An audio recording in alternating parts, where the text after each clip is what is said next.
Hello, everybody. Turns out it's 3 p.m. And weirdly, we're on time today.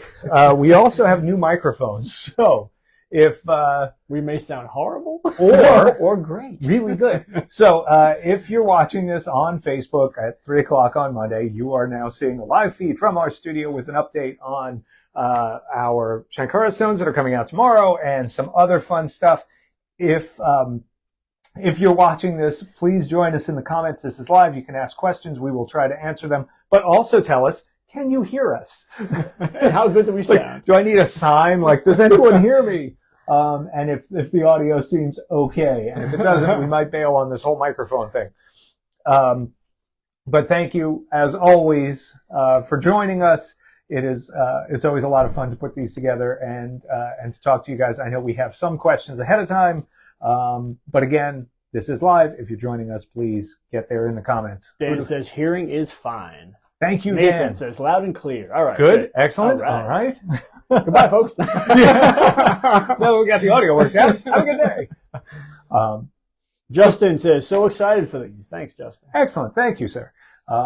It's been a fun week. The lead up to these things is always weird for us because we work on stuff for so long and have to keep it under wraps that it feels wrong for us to show it. Like, there's a lot of times where we're like, wait, were we supposed to post that?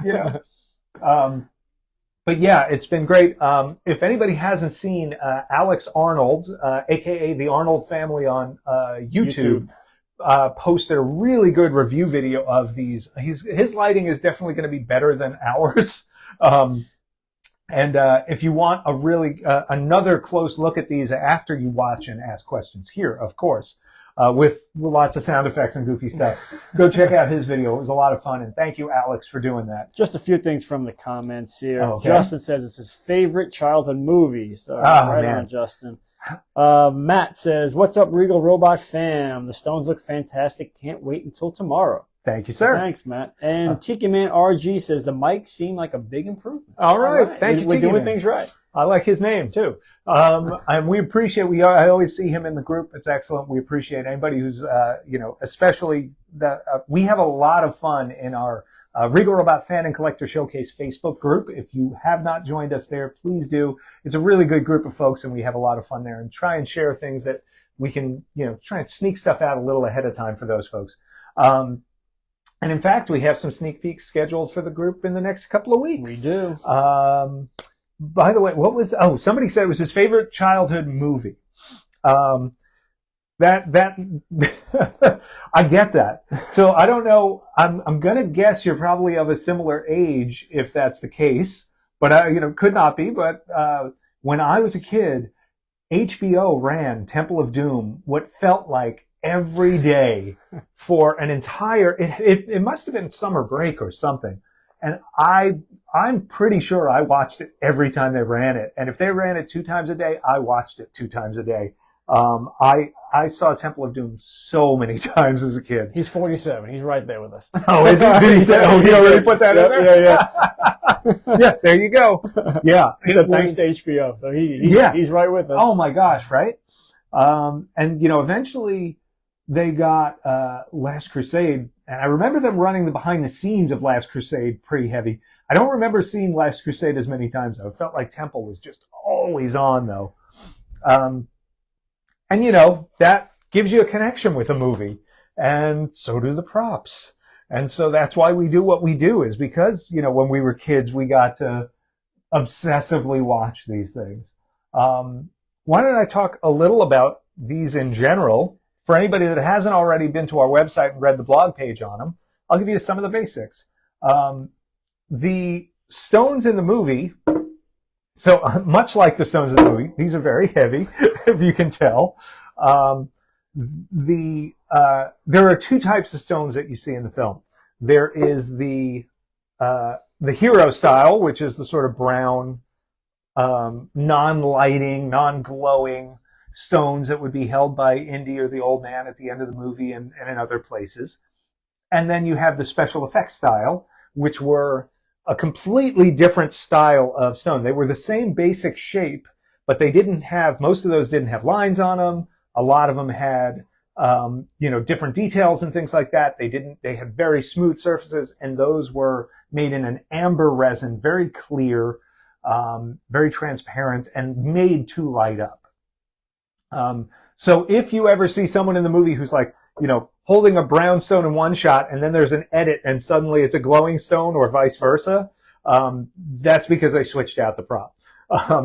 There's a number of the brown stones in the Lucas Archives. There's a number in private collections actually, and there's actually more of them in private collections than in the archives.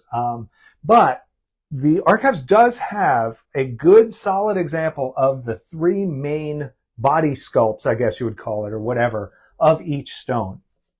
And the way that these stones were done in the movie was there was a nice, smooth sculpt for each one. All of the major kind of indents and shapes, these sort of cutaways here, the divots on the sides and things, were all there. However, things like the lines and the little pock marks and the little hash marks and things like that were not in the mold. The molds themselves were just these smooth stones, and each one was then hand finished for the movie, and they vary wildly. There's so many different variations of each type of stone, where the lines are on them, how they're cast. There's everything from solid amber to very opaque to, somewhere in between. What we did was we were able to, at the archives, capture each of the main shapes. And it's, I'll go back a step. There are the three main stones in the movie. And that's the goal of this set, is to give you an example of one of each stone, including the Indy Bridge stone. Which is, at the very end of the movie, Indy takes brings his hand up over the bridge and he's holding a stone. We didn't put the fake blood on it, but it's a nice, clean representation of the main stones in the movie. And the alternate stone that we're offering separately is a unique thing. It is the same base sculpture as the Indy Bridge stone. However, when you get it lined up, you can find that there's no stripes on that side on this one. So what ended up happening was, when Indy goes and hands it to the old man, while it's the same shape of stone, the stripes are on the other side, and the stripes have a different shape to them. They're brighter white in the paint. The old man stone has more speckles beneath the surface. And I'll talk about how we did that. And the old man stone has some really unique chips and fluting and things like that. Some real telltale markers that you can see when you zoom in on the movie. And so our goal was to take each of these main sculpts and finish them the way the prop masters did, with the stripes and the details, to be as faithful as we could to those original stones in the movie, and give people a chance to get both a set and that weird oddball, movie magic, the one that magically changed from when Indy came from the bridge to when he handed it off to the old man in the village, the shaman. Each set comes with a plaque. They each come with a wood base. The wood base shown right here is actually a different tone. This is walnut, but the final will be mahogany like this. The bases on all of our Indy stuff are this mahogany tone. It's just we did not have time to have the full run made, because we don't know how many are in the full run yet, because this is a timed edition. So unlike that, it's almost like we're professional.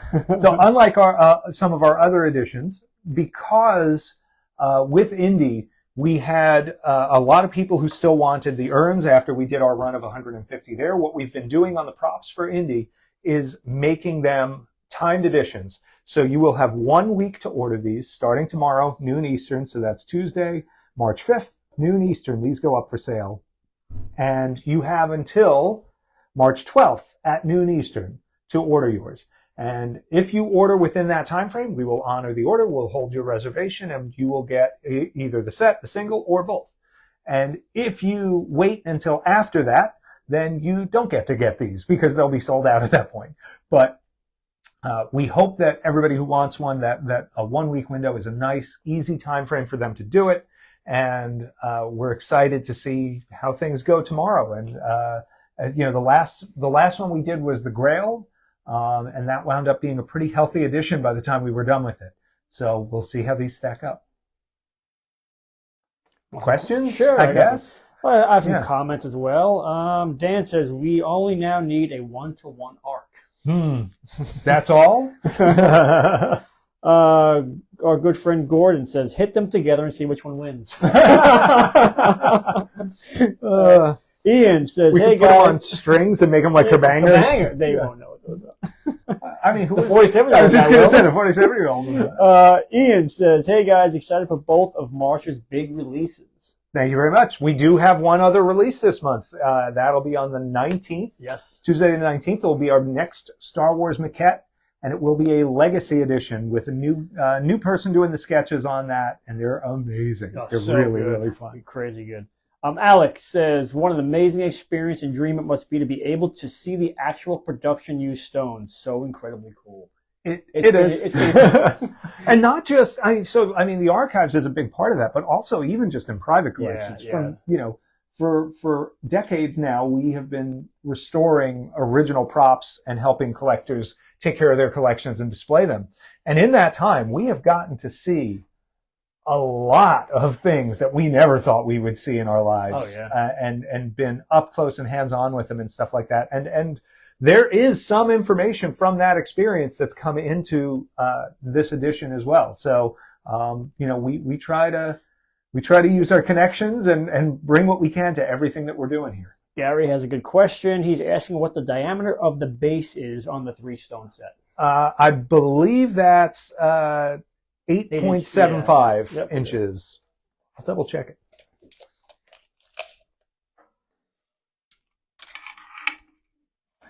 Yep, 8.75. Justin says, Club Obi-Wan sign, please. Oh, nice. All right. And Ian says, a special hello to Klaatu. I don't even know what that means. I don't know what that means. That's weird. Yeah. It's like Barada Nikto? Probably, is he just watching the Earth stood still and decided to just say that out loud, just type it? He could have sneezed. Who knows? Right. Klaatu. Gesundheit. Let me get to a few questions we had online, too. Sticking with the stones. Well, you kind of hit on this, right? But we had a few people asking about if they light up or not. So no, these are based on the non-lighted stones. That said, where did I put? There it is. So even the non-lighted stones have some translucency to them. You know what? You're going to want to probably zoom in. Let's do this on the. We've been calling this the old man stone, by the way. So since it's the one Indy hands the old shaman at the end. And you know what? Yeah, if you zoom in on this, I'll give some of the details of what this guy has to begin with. So, looking at it, you can see under the surface, hopefully, there are what look like little pebbles. And that's on all of the stones, but the old man stone has more of them. Maybe even on the bottom is a good place to see that. And so you can see they're really under the surface there. And that's something that took a lot of back and forth to get right.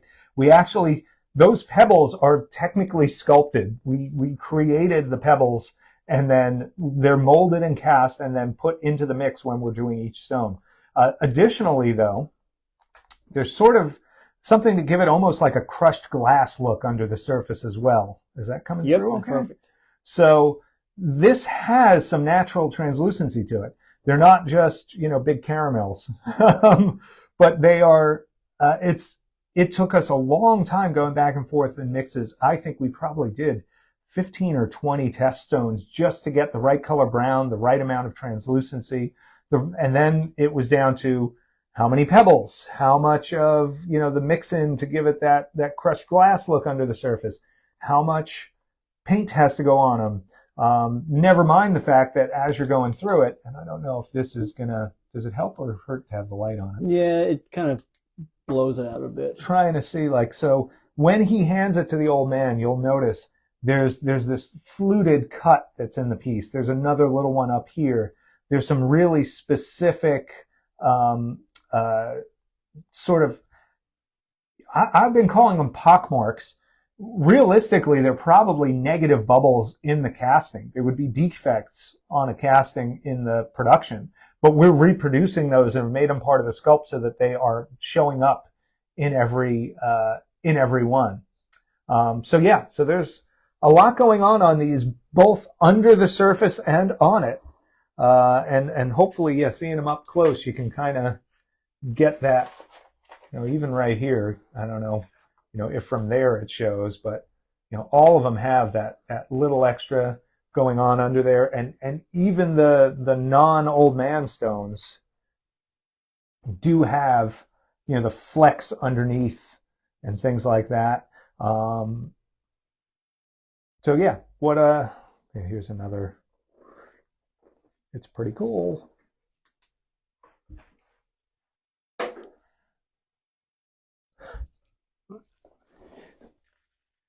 So, do they glow? Yes, if you have an LED light on your right. But otherwise, with the right lighting, they glow. All right. A couple more questions that were presented earlier. Can we get matching numbers of the stone sets if we buy them at the same time? So we had someone ask this really early on, and originally we were saying we would only, because they were going to sell at different rates, we weren't sure if we could do that.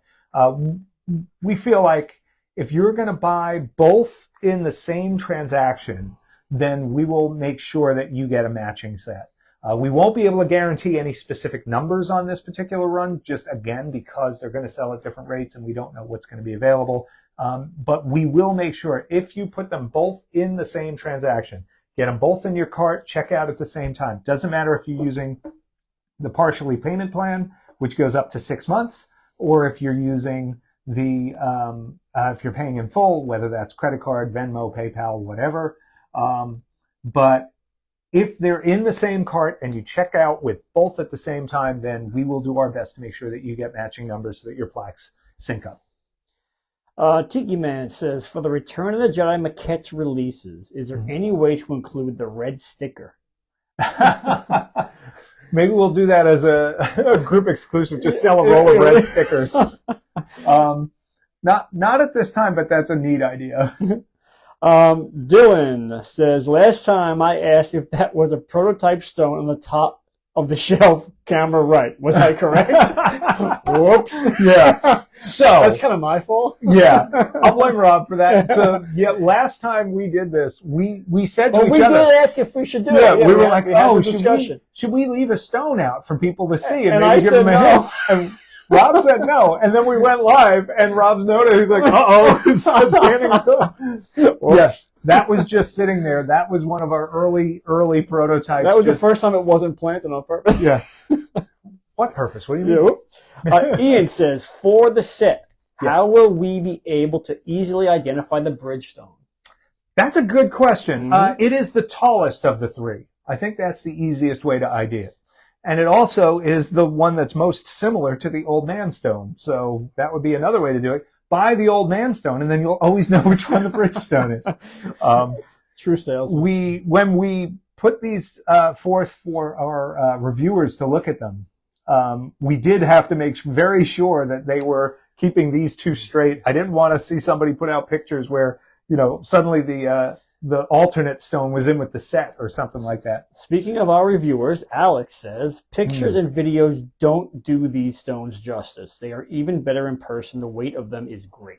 Thank you. They have a real heft. I mean, and if you guys haven't seen Alex's video, check it out. Yeah. He really goes into great detail with this. It is something where the first time we did a casting of them, because our prototypes were hollow, and the first time that we filled one with resin, it was dropping. Yeah, it was like, oh gosh, like People's Exhibit A. It's a. All right, so Nathan says, I love all those details. He's referring to when we were shining a light. Oh, yeah, cool. And we have a couple people asking on the price, so it's a perfect time to say what the prices are. So the individual stone is $299, and the set of 3 is $699, which is nicely not 3 times what one of these would be. And again, those will be available for just 1 week. At the end of that, we cap the edition, and we'll announce the edition size shortly after that. It'll probably be usually we say a couple of days. Sometimes it takes us a little while to balance out with retailer orders and things like that and make sure we've got everybody covered. But we should know pretty quickly after the 12th what the edition size is going to be. Going back to the matching sets and the numbers, we had someone asking a pretty unique question. Okay. Luke is saying, would you consider allowing those who pay in full for an item to have the first choice of edition numbered plaque? And he's also asking if you could tell the people what edition numbers are still available. Right. So on the first one, I wouldn't want to, take away from people who are using the payment plan. We put that in there as a convenience for folks, and we want to make sure that, we're not penalizing them or limiting their ability to do stuff. So I think whether you use the payment plan or whether you're paying in full, we would use our standard approach on what your number is. Basically, on most editions, your number is determined by the time you check out. So whatever the payment method you're using, we're not going to take away from somebody for using the payment plan on that. But when it comes to choosing numbers,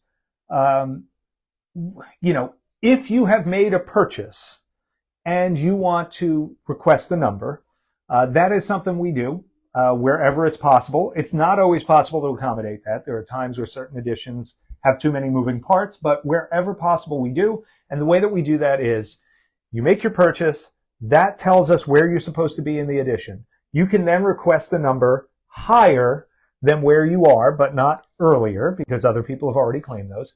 And assuming that no one has already requested one of those, then we will do our best to honor that request.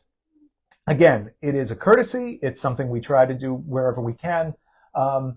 It's not really feasible for us to tell people what numbers are left prior to placing an order, because by the time we do that, it's possible that number has sold, and then there's a lot of back and forth. And frankly, there's only one or two people sometimes taking care of these orders here, and it can be a lot.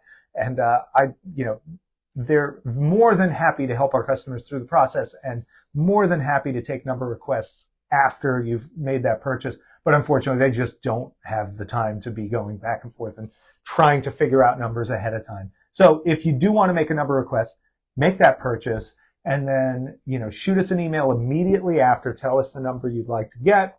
And if that's higher than the number you got, and if it's available already, then Katie will be happy to hook you up with that. All right. Thomas says, beautiful set of stones. So thank you, Thomas. Thank you, Thomas. Great name. Where's the other one? All right. This is a good question from Ravenwood Collectibles. Is there ever a thought to have a legacy edition to an indie prop? Yeah. And even things like signature edition. And there's, as I look to the board, there's no board. There's a board. Sorry. They're just like, someone's gonna say, could you put a mirror behind the stone just to see the board? We have a number of indie things in the works. We are always looking at ideas for things like signature editions and legacy editions on stuff like that. And where it makes sense, we would definitely do it. The props for indie are not as easily identifiable to a single person the way that the props for Star Wars were. Not so much the props even as the maquettes. When you have stuff like those, the Star Wars maquettes, over here, just randomly pointing at some of them, those were done by a single person. So it really makes sense to be able to say this was sculpted by so-and-so. This was sculpted by so-and-so. When you get into stuff that is made for the movie, when you get into like the full-size props, even some of the masks and things like that, there's more hands involved. So it's not as readily identifiable as a single person as something like those concept pieces. But yeah, wherever it makes sense, it's a cool idea. We've loved the reaction to the archive, to the legacy stuff. I think it's one more way to directly connect to these people that made the stuff that inspires us to do what we're doing. And so yeah, any chance we have to bring that sort of thing in or signatures in, we're definitely looking at it. And I dare say there will be some signature indie stuff down the road. Ian is asking, any estimate yet on when the Stones will begin shipping? Yes. Goodbye. No. Yeah, so these are already in production. We have started casting on them. I would say, similar to some of the other stuff we're working on, actually, the foam inserts will be the thing that is slower than some of the casting on them. But we'll probably start shipping these, I would say, as soon as 4 or 6 weeks after they go up for sale. And that's now the way we do things. That is to start shipping, because these will probably ship over the course of 6 months, maybe more, depending on how many orders come in. And our goal would probably be to ship them in relatively small batches. I'm thinking probably in the neighborhood of like 10 or 15 sets a week at some point, just based on casting rates and stuff like that. I should give some shipping updates while we're at it. The Rancors are just about set to start shipping. We're waiting on the foam inserts. We did our first test with those. It's a 3-layer die-cut insert. Very tricky shape to make work, but those are all set. And I think by the time those inserts come in, which I expect probably by the end of this month, by then we should have about 30 or 35 Rancors ready to go. And then those will continue to go out again, probably about 10 a week for a while. Wampa, the fur patterns are done, and we're waiting for those to be cut. And we're also waiting on foam inserts for those as well. But we have started casting on faces and horns and eyeballs and all of that fun stuff, and teeth. And the bodies have just started casting as well. So those are already moving, and I think that's also something. Within about 6 or 8 weeks, you'll probably start to see some Wampas going home. All right. Where was I? All right. This is a good one here. Well, actually, let's hit this one first. John says, maybe in the future do a signature version of the headpiece with a Karen Allen plaque. That would be cool. Like that would be cool. Pretty good idea. All right. I'm going back on what I said earlier after I read this question. Oh, no. I know. Tiki Man says, can you at this time say what type of item, maquette, prop replica, etc., the 25th anniversary Phantom Menace piece will be? Pretty please. And I originally said no. He did but say he no. said pretty please. So now we have to do it. Give them no, by the laws of pretty please. Give the people what they we have to tell them. Let's tell them. I take it back. So we have also adjusted that date just slightly. So May 19th is the official 25th anniversary of the Phantom Menace. That's the 25th anniversary of when it was released. Unfortunately, that's on a Sunday. And that means no one's here to take orders. So what we're going to do is the following Tuesday, which is May 21st, we will be releasing our first replica from Star Wars Episode 1, The Phantom Menace. And that will be a maquette of an infamous character. Very infamous. And I will leave it at that, I think. Even if you say pretty please. That's all you're getting. You only get one pretty please a day. I said not even tell them what type of prop it was. Yeah. All right, this is a good one. Mm-hmm. Would Grillat, I hope I'm pronouncing that correctly, would love to see a scaled Tauntaun bust and others in wall art form. Display space being at a premium, could it be done in a galaxy not so far away? I mean, it's interesting. We've talked about the idea of scaled stuff in the past. We did. We keep coming around to it. There is one challenge on something like the Tauntauns, and that is how much work still goes into actual hand work goes into making one, no matter the size. You're still, casting and painting 2 eyes. You're still hairing up 2 brows, 2 eyelids, a mustache, the chin. You're still doing the fur work on everything. The horns and paint and all of that, the ears. The challenge with doing those small scale would be to make them different enough price-wise that it would be worth it on a consumer side. I will say this, and this is, just a general note about prices. is everything that we put out at the lowest possible price we're able. And it may not seem that way when you look at a site that has $20,000 life-size Chewbacca's or $7,000 life-size Tauntaun busts or these big involved things. But especially on those, we tend to cut things very tight because that time that goes into making those adds up so quickly, and obviously everything else that comes along with it in terms of licensing and all of that. And just managing a business. But I would just say for anybody that ever looks at something of ours and thinks, oh, that's more than I want to spend, know that we are thinking about that and we are thinking of you. And our goal on every one of these is to put it out at the best possible price we can. And that's what we do. We had a few people asking earlier about Raiders props. And when will we see them? Hopefully soon. Not big at all. It's Raiders. Yeah, it's salacious problem. Ravenwood has another question. Other than the indie maquettes from the Temple of Doom, which I'm assuming he means the mine little cars, stop motion mine cars, maybe? Are there any maquettes from Raiders? Not that we're aware of. Yeah, I don't think so either. There were. Well, no, I take that back. I actually used to own one. Well, I guess that's a maquette. Yeah. Yeah. So there were some miniatures done. It's more of a set model than a maquette. Right. Yeah. But there was a miniature of the Well of Souls that was made for them to figure out what the set was going to be like. And they had about a 17 or 18-inch Anubis statue made for that. And foolishly, I used to own one of the originals, and I sold it years ago. It went to a very good home, a major, major collection of Indiana Jones stuff, and someone who absolutely loves it. And so that's nice. But boy, I do kind of wish I had it now because that would be a neat piece. We have someone asking, can we please get a Willow prop? We need the Willow license. Willow would be a separate license, but it's pretty neat. Oh, do we need to do our But Wait, There's More? I think. Oh, we do. We almost forgot. That was my job not to forget, and I almost forgot. Okay, so wait, there's more. Tomorrow we have, as everybody already knows, 2 releases. We have our Sankara stones, 3 deluxe 3-stone prop replica set, and our individual alternate stone, the old man stone that Indy hands to the shaman at the end of the movie. But wait, there's more.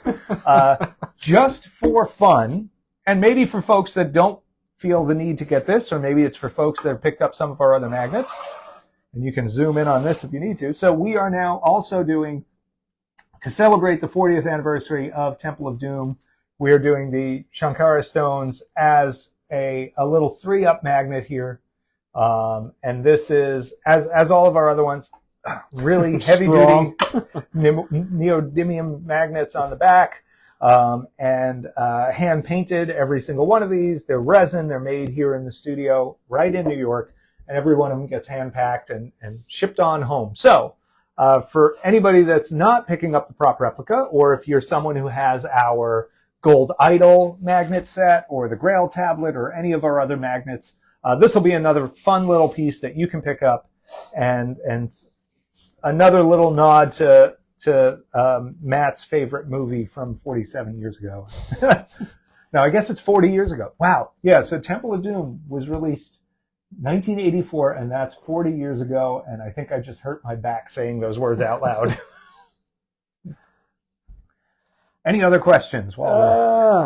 Alex says, instant purchase. You don't say, Alex. Yes. What? Him? I didn't even know that guy liked Indiana Jones stuff. Dylan says, would you consider a replica of some lower profile indie items such as the Voodoo doll or the miniature mine cars if they're in the archives? So it's interesting. I don't believe the Voodoo doll is in there. I believe that's in private hands. Mm-hmm. The mine cars are there. They're actually, they would be a fairly complex build in terms of a replica kind of thing. We've had a few people ask about it. I mean, we've looked at them for it. I don't know. That would be a weird one. That'd be a weird one. And the figures that go in them are so strange looking. Yes. They're definitely not close-up figures. Nathan says, can you say how many more indie prop replicas and or one-to-one decor items will be revealed this year? No. You're supposed to put your shirt neck first. I don't know. So, in all likelihood, at least 2 or 3 would be revealed by the end of the year. Yep. Now that's an in all likelihood, and that depends on how our prototyping goes on a few things. I can say right now, very clearly, we have 2 other indie prop replica pieces that are very far in development and are, in physical prototype stage, and will be really cool when the time comes. And then we have several others that are in various stages of digital and or physical prototypes as well. But those are sort of right now sort of on the side, waiting to get on. They're on the on-ramp, waiting to get on the highway. All right, here's another. But wait, there's more. Maybe, oh dear. Maybe. Depends on how much you want to talk about it. We have a question. Would you consider a number edition for the Re-Ease maquette? So, yeah. Did I bait you too much on that one? Yeah. we have gotten this question a lot, and there is precedent in that we have had a number of maquettes where we have done a signature edition, and that has sold out. We've also offered a numbered edition. Max Rebo comes to mind. Weequay comes to mind. And for us, this is all about, this is not wanting customers to be unhappy. And that goes for both the people who got the initial edition and the people who are maybe hoping for a numbered edition. What I will say is this: out of all of the maquettes we've done, that seems to be the one that was most underserved, so to speak. And we have the largest number of people asking for a numbered edition.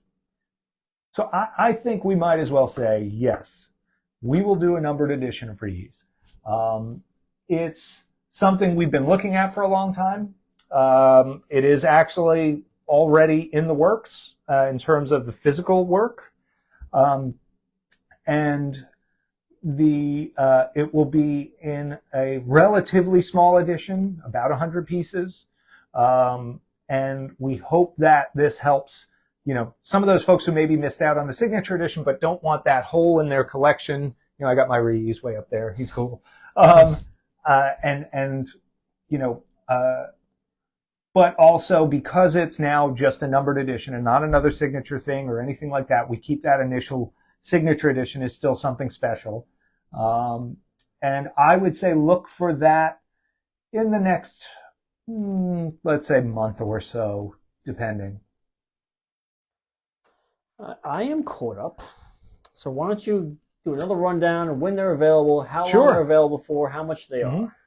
Oh, you know what? Hold on, wait. I'll just pull this guy out real fast. Oh, wait, there's more. There's a wampa. So, this guy I'm only pulling out because I just want to say thank you to everybody who picked up one of the legacy editions on this. The Phil Tippett sketch edition sold out over the weekend. It was 100 pieces, and there's 125 to be made on the signature edition on this. Signature edition is now over half sold out. So for everybody that has already reserved one of these and is bringing them into their homes, thank you very much. It is a personal piece for me. This is one of my absolute favorite things in the archives, let alone it feels weird that it's in my hands right now. And I'm really proud of what we were able to do with it. These are coming along great. I'm loving how the paintwork is going on them. I love how the hair looks, and it's going to be really, really cool to get bunches of those lined up when we start shipping them. So I just wanted to make sure I took a moment and thanked everybody for that. If you haven't picked one up yet and you want to reserve one, they are on the site on the Star Wars section, in the Star Wars section, and the signature edition is still available. Tomorrow, Indiana Jones Day. This is celebrating 40th anniversary of Temple of Doom. We have a deluxe three-pack of stones, the deluxe set, prop replicas. Those are $6.99, $2.99 for the single. All of them come with the Regal Robot COA. They are originally developed from scans from original props in the infamous prop archives at Skywalker Ranch. And then as our little bonus, but wait, there's more. We also have the magnet for folks that maybe don't have the props in their budget, but still want to have a little celebration of Temple of Doom on their fridge or wherever your magnets hang. So yeah, as always, just thank you to everybody. These will be available tomorrow at noon Eastern on our website. Go to regalrobot.com and then click on the Indiana Jones logo. And 12 noon, these will be live for you to reserve and bring home. So, I got a few last minute questions. I don't want to leave them. They heard I was wrapping up. Yes, and I don't want to leave questions them in. Sure. Daniel says, loving the indie replicas. So far, you've been sticking with the resin props. Any chance you'll be doing metal ones, or at least a realistic metal finish in the future for possible pieces, such as the headpiece of the Staff of Ra, Cross of Coronado, False Grail, etc.? Etc. I would say even the Gold Idol falls into that category. I think it does too. So, is there a chance we will do metal on things? Yes. Is there a chance we will do metal finishes on things? Absolutely. Whether that's real metal or vac metallized or some other process. So yes, possible. No commitment to any of those specific things. Possible. Mark says, how about the chilled monkey brains? Those seem right up your street. They are so up my street. We're having discussions about those. I'll leave it at that. I will say that's something I think that we could do a great job at. Our folks here are so good with hair and fur and things like that it really does make it an us thing. Yeah, very much. I think it's a question of some, logistical licensing type things that we'd have to talk through, but we love that. We love that as a prop. Alex says, love the different options you guys have made available. Thank you guys for all you do. So thanks, Alex. Thank you, sir. Nathan says, tomorrow is game time. So be there or be set your square. alarms. Right. David says, can we have a numbered edition of the Rancor puppet? Ooh. There's a lot of issues. Yeah. Not issues, but there's hurdles maybe. There's hurdles. Yeah. There's hurdles. What I would say is this. We have a lot of Star Wars replica stuff to do.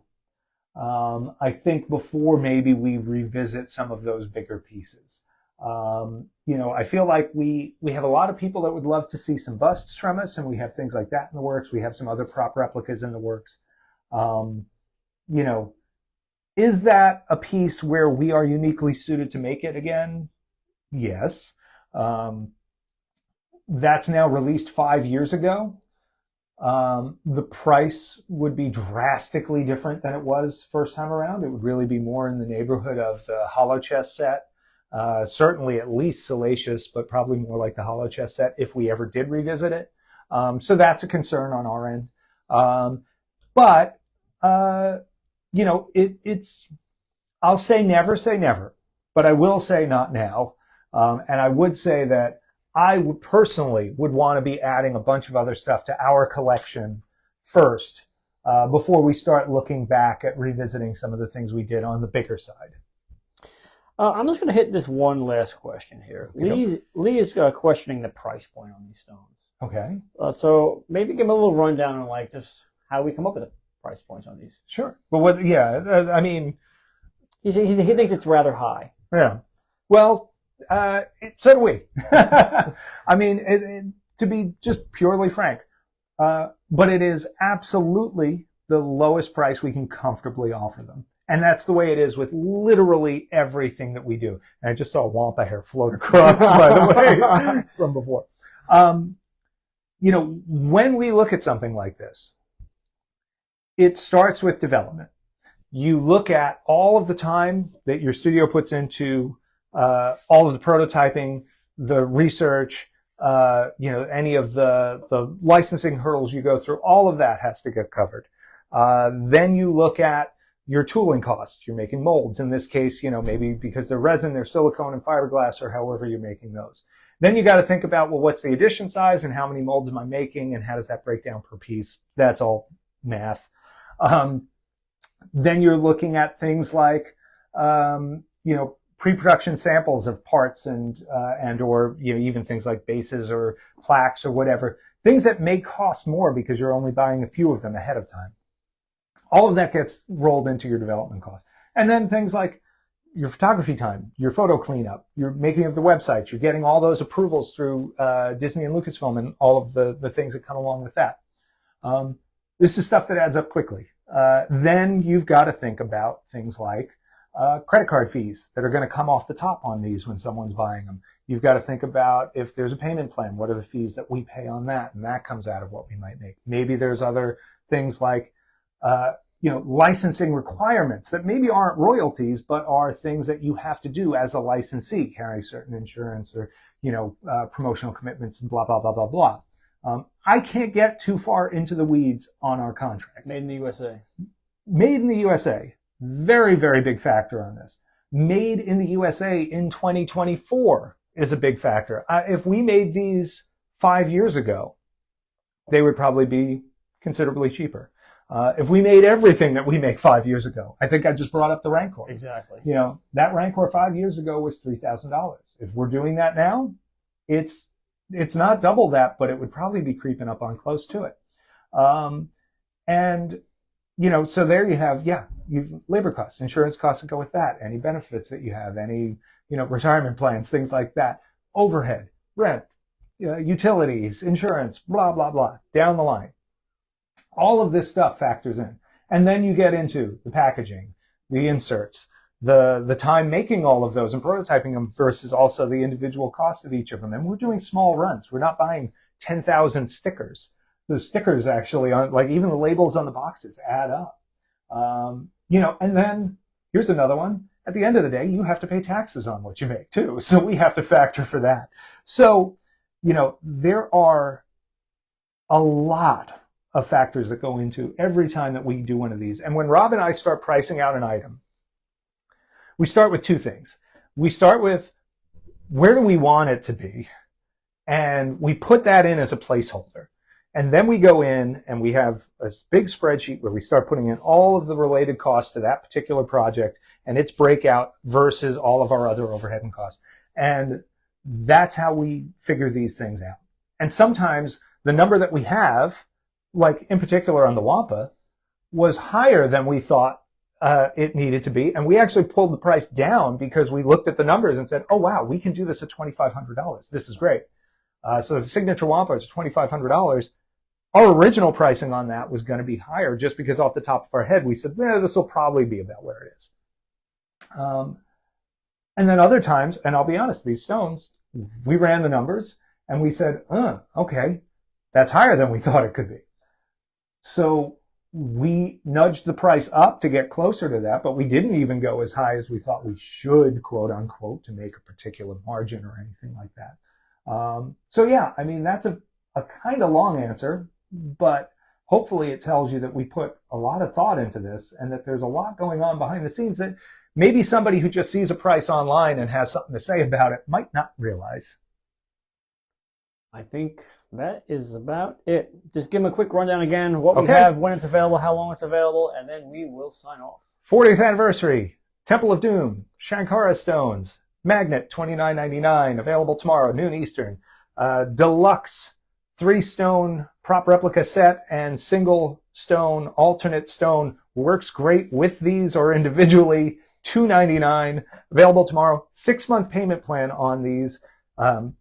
And it's a small down payment, and then it's broken up over 6 months automatically. Take a look at it on the website when they go live tomorrow at noon. Come check us out at regalrobot.com and look for the big Indiana Jones logo. All right. All right. Thanks, everybody. Take care, guys.